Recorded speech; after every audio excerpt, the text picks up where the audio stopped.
آپ جہاں پہ بھی ہمارے اہل سنت و جماعت کو دیکھیں گے، ان کا ٹاپکس میں مختلف گفتگو میں مختلف موضوعات میں زیادہ تر عشق رسول کا موضوع ملے گا۔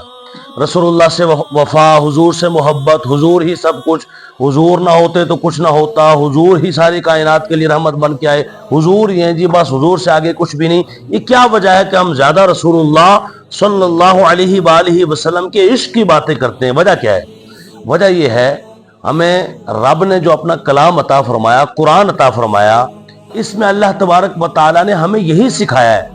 دیکھیے سورہ حجرات کی پہلی آیت میں، دوسری آیت میں اللہ تبارک و تعالیٰ ارشاد فرماتا ہے، یا ایھا الذین آمنوا لا ترفعوا اصواتکم فوق صوت النبی، اے ایمان والو، نبی کریم صلی اللہ علیہ وسلم کی بارگاہ میں ادب سکھایا جا رہا ہے کہ حضور کی آواز سے اونچی آواز مت کرو۔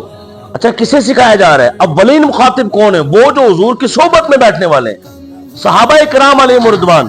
قیامت تک آنے والوں، فَإِنْ آمَنُوا بِمِثْلِ مَا آمَنْتُمْ بِهِ فَقَدْ اهْتَدَوْا، تم اگر میرے ان صحابہ کی طرح ایمان لے آئے تو کامیاب ہو جاؤ گے، ہدایت پا جاؤ گے، جن کے ایمان پر اللہ مہر تصدیق ثبت فرمائے، اور ان لوگوں کو جو قیامت تک آنے والے ہیں ان جیسا ایمان لانے کی اللہ بات کرے، ان سے اللہ فرماتا ہے لا ترفعوا اصواتکم فوق صوت النبی، کیونکہ تم میرے محبوب کی بارگاہ میں ہوتے ہو، پہلے تمہیں ادب سکھانا ہے، میں نے پہلے تم سے ادب کی بات کرنی ہے، کیونکہ صبح قیامت تک لوگ تم سے ہی ادب سیکھیں گے، لوگ تم سے ہی نسبتیں رکھیں گے، اس لیے تم پہلے مصطفیٰ کی بارگاہ میں بیٹھنے والے ہو، ایسے بیٹھنا جیسے میں آرڈر دے رہا ہوں۔ لا ترفعوا اصواتکم، اپنی آواز بھی اونچی نہ کرنا۔ یہ ہے وہ بارگاہ مصطفیٰ میں بیٹھنے والے جن کو آرڈر ہو رہا ہے لا ترفعوا اصواتکم فوق صوت النبی۔ یہ نہیں فرمایا کہ کبھی آواز تمہاری اونچی نہ ہو، نہیں، یہ نہیں فرمایا کبھی نہ ہو، فرمایا نبی کی آواز سے اونچی نہ ہو، کیونکہ تم حضور کی بارگاہ میں سیکھتے ہو، بیٹھتے ہو، حضور علیہ الصلوۃ والسلام سے سنتے ہو، باتیں کرتے ہو، یہ تمہیں موقع رب نے دیا ہے، کوئی اپنا محبوب نہیں دیتا۔ لقد من اللہ علی المؤمنین اذ بعث فیہم رسولا، یہ میں ہوں، اپنا محبوب تمہیں عطا کر دیا ہے۔ تو جب میں نے تمہیں اپنا محبوب عطا کیا ہے تو ادب کرنا ہے، احترام کرنا ہے۔ کیا بات ہے ہمارے آقا کی، ادب خدا سکھاتا ہے اپنے محبوب کا۔ وہ خالق ہے، وہ مالک ہے، اور فرماتا ہے اللہ الصمد، کہ میں بے نیاز بھی ہوں، بے پرواہ بھی ہوں۔ بے پرواہ کو کیا پرواہ، لیکن دیکھو پرواہ کتنی کرتا ہے، بے پرواہ ہو کے بھی اپنے محبوب کی پرواہ کتنی کرتا ہے۔ فرمایا لا ترفعوا اصواتکم فوق صوت النبی، نبی کی بارگاہ میں آواز اونچی نبی سے نہیں کرنا، نبی کی جتنی ہو اس سے کم۔ یہ آیت جب نازل ہوئی نا، اس آیت کے نازل ہونے کے بعد تا دم وصال، یعنی اس دنیا سے پردہ فرمانے تک، تا دم وصال کبھی بھی ابو بکر صدیق رضی اللہ تعالیٰ عنہ نے اور حضرت عمر فاروق رضی اللہ تعالیٰ عنہ نے اونچی آواز سے بات نہیں کی، سرگوشی سے بات کرتے، آہستہ، بالکل آہستہ آواز میں کرتے۔ کیوں؟ کہ رب نے فرما دیا لا ترفعوا اصواتکم فوق صوت النبی۔ اور بکر صدیق رضی اللہ تعالیٰ کے حوالے سے امام بزار نے المسند میں حدیث نمبر 56 میں یہ بات لکھی ہے کہ ساری زندگی آپ نے پھر اونچی آواز میں بات نہیں کی، اور اس کو حدیث کو امام حاکم نے صحیح لکھا ہے۔ اور یہی حال حضرت عمر فاروق کا بھی چونکہ تھا، تو اس کو بخاری شریف میں لکھا گیا ہے 6872 نمبر حدیث پاک میں کہ یہ ادب تھا حضرت صدیق رضی اللہ تعالیٰ عنہ، حضرت عمر فاروق رضی اللہ تعالیٰ عنہ کا، ان دونوں کا یہ ادب تھا کہ جب سے یہ آیت نازل ہوئی پھر اس دنیا سے پردہ فرمانے تک کبھی زندگی میں انہوں نے اونچی بات ہی نہیں کی، کیونکہ ہمیں رب نے فرمایا نبی کی آواز سے اونچی بات مت کر رہا۔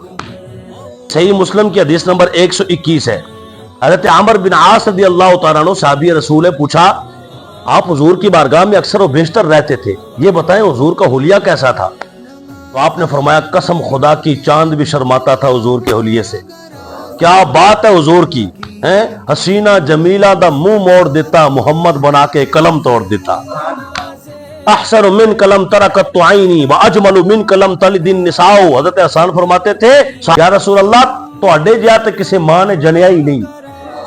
عمر بن عاص فرمانے لگے، عرض کرنے لگے اے حضور جیسا کائنات میں کل اللہ نے بنایا ہی نہیں، پر قسم ہے رب کعبہ کی میں نے کبھی جی بھر کے، نظر بھر کے، ادب کی وجہ سے حضور کو دیکھا ہی نہیں۔ تمہیں میں کیا بتاؤں، میں جب بیٹھا ہوتا تو نگاہیں نیچی کر کے بیٹھتا تھا۔ ابو داؤد شریف کی حدیث نمبر 3855 ہے، صحابہ کرام حضور علیہ الصلوۃ والسلام کی بارگاہ میں با ادب ہو کے بیٹھتے تھے، اور کیسے بیٹھتے تھے؟ ایسے بیٹھتے تھے کہ جیسے سروں پر پرندے بیٹھے ہوئے ہیں، اگر تھوڑی سی حرکت کی تو وہ پرندے اڑ جائیں گے. یہ بخاری شریف کی ہے, صحیح حدیث پاک ہے 2581 نمبر. بیعت رضوان کا موقع تھا تو اس وقت ان کفار نے بھیجا ایک جاسوس, اس کا نام تھا عروہ بن مسعود. جاؤ ذرا چپکے سے جانا اور دیکھ کے آنا کہ کیا کوئی تیاری ہے ان کی اور کر کیا رہے ہیں, باتیں کیا چل رہی ہیں, اسلحہ کتنا ہے, ہتھیار کتنے ہیں, جذبہ کیسا ہے اور وہ کیا کر رہے ہیں. عروہ بن مسعود آئے, آ کر رہ کر واپس گئے اور انہوں نے پوچھا ہاں ہو آئے ہو؟ کہا ہاں جی ہو آئے ہو. کیا دیکھا ہے؟ کہا میں گیا ہوں, میں عجیب سے معاملات میں نے دیکھے ہیں. حضور علیہ الصلوۃ والسلام نے حجامت کروائی, بال مبارک کٹوائے. جب حضور نے بال کٹوائے تو کسی صحابی نے ایک بال بھی حضور کا نیچے نہیں گرنے دیا. سب نے بال اپنے پاس رکھ لیے اور ایسے لگتا تھا جیسے آپس میں لڑ پڑیں گے, اتنا زیادہ ہر ایک کو حضور کے بال محبوب تھے. ہر کوئی چاہتا تھا کہ حضور کا ایک بال بھی مل جائے اور میں اس کو اپنے پاس رکھ لوں. کہا اچھا بڑی بات ہے. کہا اس سے آگے سنو, وہ جب وضو کرتے تھے نا, وضو کا تو پانی سے ہوتا ہے, تو پانی کا ایک قطرہ میں نے دیکھا وہ نیچے نہیں گرنے دیتے تھے, اپنے ہاتھوں پہ مل لیتے تھے اور جس کو نہ ملتا وہ دوسرے کے ہاتھوں پہ رگڑ کے اپنے چہرے پہ مل لیتا تھا. اللہ اکبر. اس کی مثال اسے بھی کوئی دے سکتا ہے؟ ماں سے بھی بڑے بڑے لوگ محبت کرتے ہیں, کبھی ماں کے وضو کا پانی کسی نے چہرے پہ ملا ہے؟ اس سے بھی اگلی بات عروہ بن مسعود کہتے ہیں سنو, اس سے بھی اگلی بات. کہا اچھا وہ کیا ہے؟ کہا وہ جب لعاب دہن پھینکتے تھے تو وہ لعاب دہن بھی نہیں گرنے دیتے تھے, اپنے ہاتھوں میں اٹھا لیتے تھے. وہ تو ایسے دیوانے تھے حضور کے. ان سے کبھی جنگ نہ کرنا, جو اپنے نبی کے بال نہیں گرنے دیتے وہ اپنے نبی کو کیسے گرنے دیں. صحیح بخاری حدیث نمبر 4092 ہے. حضور نبی دو عالم صلی اللہ علیہ وسلم مال غنیمت تقسیم فرما رہے تھے اور مال غنیمت تقسیم فرماتے فرماتے ایک بندہ آیا, اس نے آ کر حضور علیہ الصلوۃ والسلام کی بارگاہ میں بے ادبی کر دی. آپ جو ہے مال ٹھیک تقسیم نہیں کر رہے, یہ نہیں کر رہے, استغفر اللہ العظیم, اس طرح سے بے ادبی کرنا شروع کر دی. عمر فاروق بول پڑے, یا رسول اللہ میں آرڈر دیو, میں تون بڑھ کے نہ رکھ دیا. میں نہیں, اس کو مارنا نہیں ہے, بس چھوڑو رہنے دو. یہاں تک کہ وہ بندہ وہاں سے چل دیا اور حضور کو پشت دے کے چلا, حضور کو پیٹھ دے کے ایسے چلا. تو عمر فاروق کو پھر غصہ آیا, یا رسول اللہ یہ پشت دے کے چل رہا ہے؟ کہا ہاں میرے صحابہ اسے دیکھ لو, غور سے دیکھ لو اس بندے کو. پھر حضور علیہ الصلوۃ والسلام نے اس کی نشانیاں بیان فرمائی, دیکھ لو اس کو. فرمایا یہ دیکھ لو, اس کا سر منڈا ہوا ہے, اس کے گال ابھرے ہوئے ہیں, داڑھی گھنی ہے, آنکھیں دسی ہوئی ہیں, تہبند آدھی پنڈلی تک اٹھا ہوا ہے. آج بھی کئی لوگ تہبند جو ہے نا آدھی پنڈلی تک اٹھاتے ہیں, تہبند آدھی پنڈلی تک اٹھا ہوا ہے. فرمایا اسے دیکھ لو. جب صحابہ کرام نے دیکھ لیا تو کیا ہوا؟ حدیث پاک ہے بخاری شریف کی. جب دیکھ لیا تو آپ نے فرمایا اس کی نسل سے ایک قوم آئے گی آخری زمانے میں, اتنی نمازیں پڑھیں گے تم اپنی نمازوں کو کم سمجھو گے, اتنے روزے رکھیں گے تم اپنے روزوں کو کم سمجھو گے ان کے مقابلے میں, اتنے عمل کریں گے کہ تم اپنے عمل کو کم دیکھو گے, کثرت کے ساتھ قرآن پڑھیں گے مگر قرآن ان کے حلق سے نیچے نہیں اترے گا, وہ دین سے ایسے نکل جائیں گے جیسے تیر کمان سے نکل جائے اور پلٹ کے واپس کبھی نہیں آئے.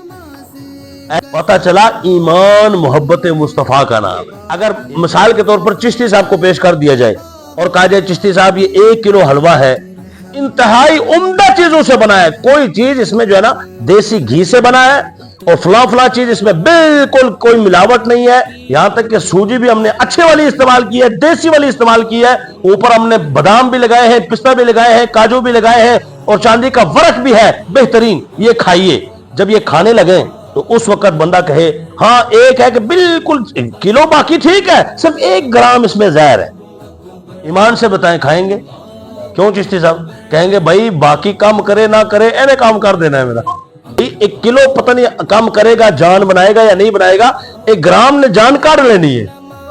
یہ ہم کہتے ہیں کہ لوگ کہتے ہیں فلاں کو دیکھو مسجد تو اس نے بنائی ہوئی ہے نا, نماز تو اس پڑھ رہا ہے نا, زکات تو وہ بھی دیتا ہے نا, حج تو وہ بھی کرتا ہے نا, آخر کلمہ وہ بھی پڑھتا ہے نا, آخر یہ بھی کرتا. ہم نے کہا سارا ٹھیک ہے بھائی, بادام بھی ہے, کاجو بھی ہے, پستہ بھی ہے, چاندی کا ورق بھی ہے, مگر کیا کرے 1 گرام بے ادبی کا زہر بھی تو ہے نا. وہ سارے کا سارا کام کرے نہ کرے کوئی پتہ نہیں, مگر اس 1 گرام نے ایمان برباد کر کے جہنم کا مستحق بنا دینا ہے. اس لیے ہمیں چاہیے کہ ہم اس 1 گرام کی وجہ سے ٹوٹل حلوے کو رد کریں اور بچ کے رہیں. یہ نہیں کہ